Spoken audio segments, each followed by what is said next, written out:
Comment lire graphiquement le coefficient directeur d'une droite? Bonjour à toutes et à tous et bienvenue à cette nouvelle leçon mathématique. Dans une vidéo précédente, nous avons appris l'interprétation graphique du coefficient directeur d'une droite séquente à l'axe des ordonnées. Dans cette vidéo, nous allons apprendre à lire graphiquement le coefficient directeur d'une droite. Mais avant de commencer, je vous invite à vous abonner à ma chaîne YouTube et à mettre un petit pouce bleu à la fin. Nous avons vu que si une droite est séquente à l'axe des ordonnées, son équation sera de la forme y égale mx plus p. M est le coefficient directeur, il est égal à delta y sur delta x. Delta y étant l'accroissement des ordonnées et delta x l'accroissement des abscisses entre deux points quelconques de la droite. Comment lire le coefficient directeur d'une droite? Étape numéro 1, on choisit deux points quelconques de la droite. Attention, ces deux points doivent être sur des nœuds du quadrillage. Ce point n'étant pas sur un nœud du quadrillage, il ne pourra pas servir à la lecture graphique du coefficient directeur. Non plus ce point. Nous pouvons choisir ces deux points, A et B par exemple. Étape numéro 2, parmi ces deux points, on désigne un point de départ et un point d'arrivée. Par exemple, on peut choisir A comme point de départ et B comme point d'arrivée. Étape numéro 3, on décompose le chemin allant de A vers B en deux chemins parallèles aux axes. Dans ce repère, on obtient un chemin horizontal et un chemin vertical. Étape numéro 4, on lit les valeurs de delta x et de delta y. De A vers B, on avance d'une unité, donc delta x est égal à 1, et on monte de 2 unités, donc delta y est égal à 2. Étape numéro 5, on calcule m. M est égal à delta y sur delta x, c'est égal à 2 sur 1, et donc c'est égal à 2. Le coefficient directeur de la droite est égal à 2. En choisissant B comme point de départ et A comme point d'arrivée, obtient-on le même résultat? Voyons ensemble. De B vers A, on recule d'une unité et on descend de 2 unités. Delta x est ainsi égal à moins 1 et delta y est ainsi égal à moins 2.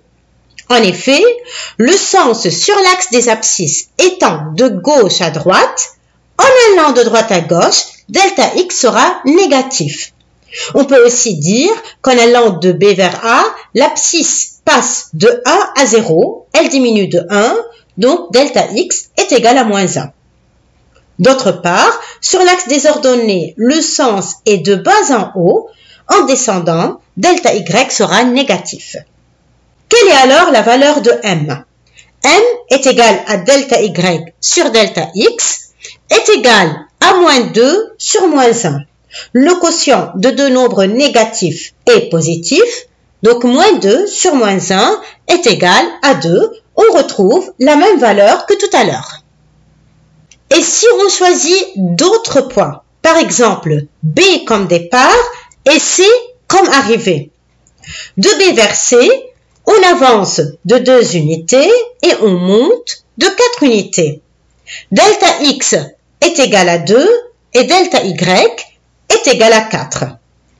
M est égal à delta y sur delta x est égal à 4 sur 2.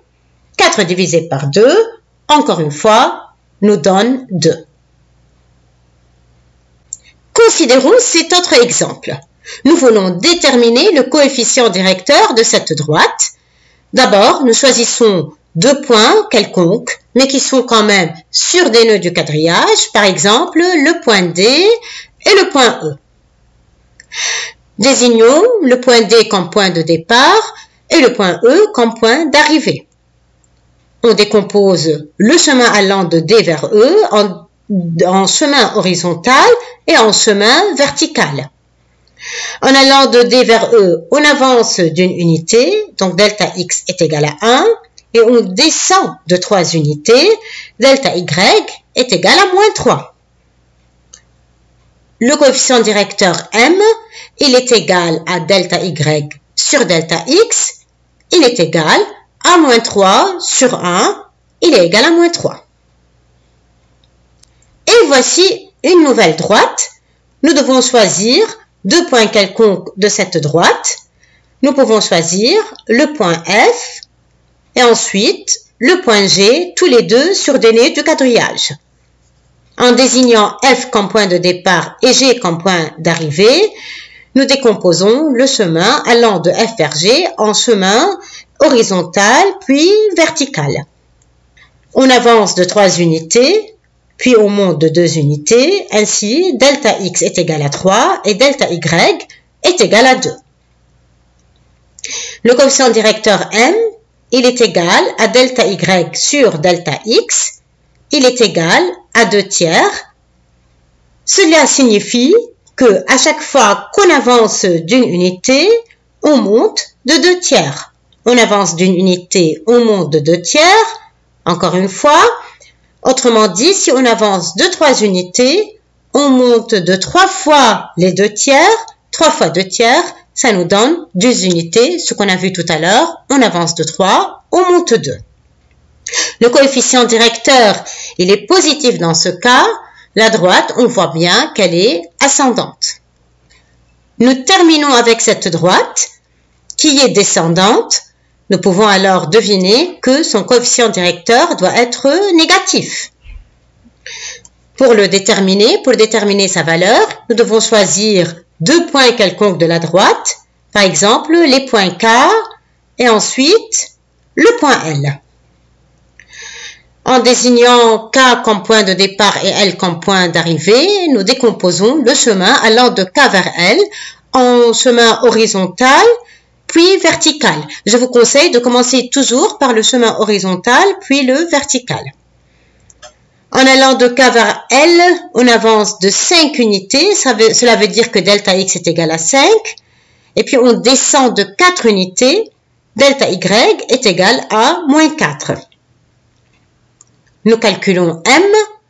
M est égal à delta y sur delta x. Il est égal à moins 4 cinquièmes.